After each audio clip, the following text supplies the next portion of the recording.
My inspiration to making my little model of the Viking Longhouse comes from my visit to many longhouses here in Denmark and abroad. I've seen a lot of them, and that has inspired me to make my own little model. But this house in Lejre, Denmark, called the King's Hall, that was built in 2020, has inspired me because I found a lot of footage from that building. And as you can see in these pictures, you can see how the structure was built, and I even found some drawings of the longhouse that I could use in my little project. So you can see here in the picture how that looks, and yeah, that's what inspired me to make my little model. This is the most authentic one I've seen, and you can see the interior. I tried to make it look a little bit like that.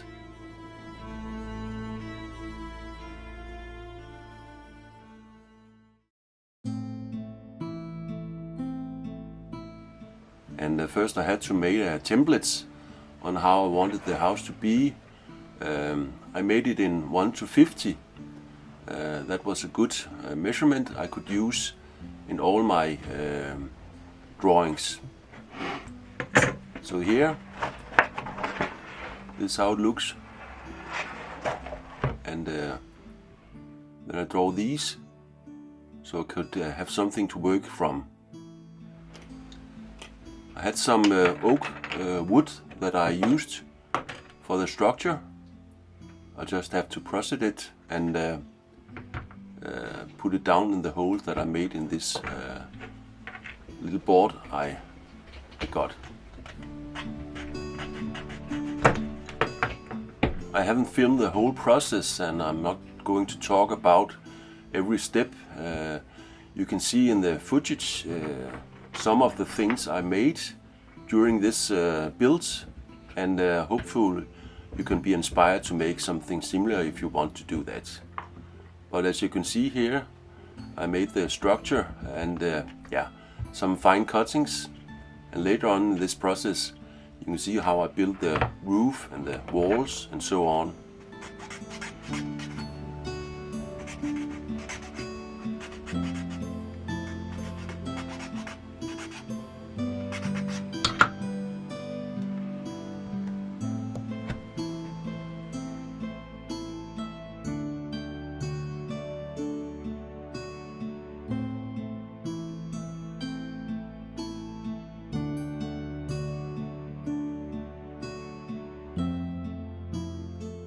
And I choose to make it so I could lift off the roof when it was finished.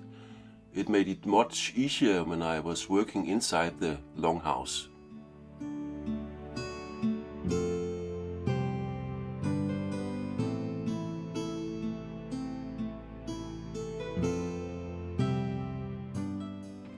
There were many things I would make different if I should make such a longhouse again. I would be sure that all the poles and so on would be the same length.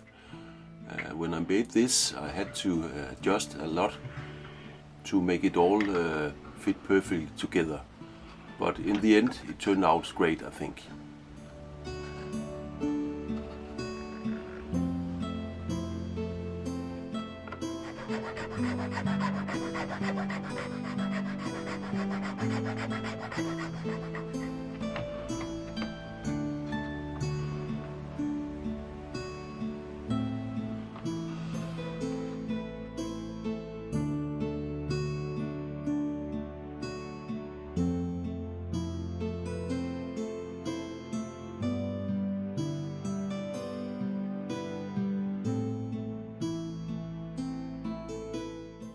And beside the oak wood that I used for the structure, I used pine wood for the roof and the walls and so on.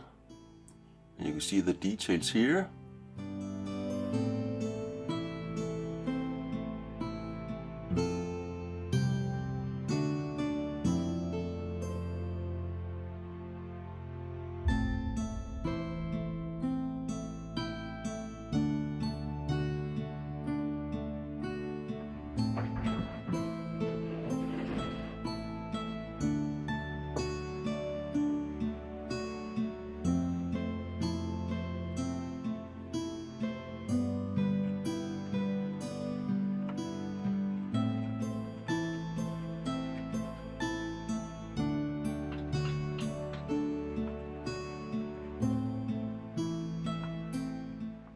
and for most of it I used white glue that is used for wood, and it works perfectly. It's very sturdy and it will hold for a long time.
I painted it with some color that I think looks old. I didn't want it to look as a new house, but an old house that has been for many years.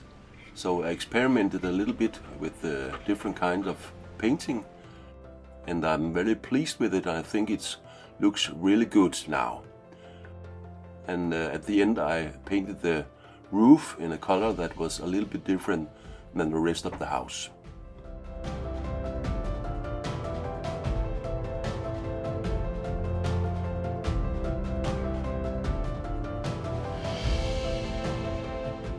Used my little laser burner to burn some shields that I cut out of this wood, and I could put them inside the Viking house. Then I made all the small furnitures and so on. This is the little weave I have inside my Viking house. This was very time consuming, but I love it anyhow. I think it's nice to see these things come out well, and I hope you like them too. As you can see here, I have a little tanning place. I made this height so it looked like it was in the process of tanning. Yeah.